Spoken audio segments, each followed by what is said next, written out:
قانتاتن، فرمایا پس نیک عورتیں کون ہیں؟ نیک عورتیں وہ ہوتی ہیں جو اس فضیلت کو مان لیں. یعنی اللہ تعالیٰ اب نیک عورتوں کی، نیک بیویوں کی تعریف کر رہے ہیں، کہ ڈیفینیشن کر رہے ہیں کہ وہ کون ہوتی ہیں. وہ ہوتی ہیں قانتاتن، جو اطاعت کرنے والی ہوتی ہیں.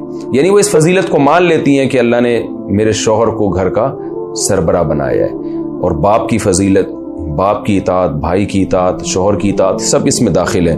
فالصالحات، پس نیک عورتیں وہ ہوتی ہیں قانتاتن، جو اطاعت کرتی ہیں. اطاعت کا سب سے پہلا جو محل ہے وہ شوہر ہے، اس لیے اس کا ترجمہ اکثر یہ کیا جاتا ہے کہ شوہر کی اطاعت کرتی ہیں. حافظات للغیب بما حفظ اللہ، یہ بھی بہت اہم آیت ہے. فرمایا اور غیب میں حفاظت کرتی ہیں اللہ کی حفاظت سے، یعنی اللہ کی توفیق سے حفاظت کرتی ہیں. کس چیز کی؟ دو چیزوں کی، جیسے کہ حدیث میں آتا ہے. ایک اپنی عفت اور پاک دامنی کی، اور ایک شوہر کے مال کی.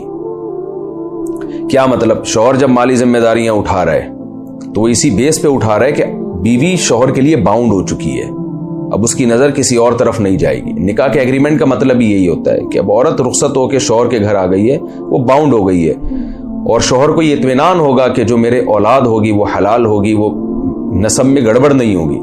تو اس لیے اللہ نے فرمایا کہ نیک عورتیں وہ ہوں گی جو شوہر کی اطاعت کریں گی، اور خاص طور پر دو چیزوں میں اطاعت، کہ حافظات للغیبی، غیب میں کیا مطلب؟ شوہر کی غیر موجودگی میں کسی مرد سے ناجائز تعلقات نہیں رکھیں گی، کیونکہ وہ باؤنڈ ہو چکی ہیں. ان کو پتہ ہے کہ میرے شوہر کے پر جو اللہ نے میری ذمہ داریاں ڈالی ہیں وہ اسی بیس پہ ڈالی ہے کہ میں اب شوہر کے لیے باؤنڈ ہو چکی ہوں، بند ہو چکی ہوں، لہذا کسی غیر مرد سے میں تعلق نہیں رکھ سکتی.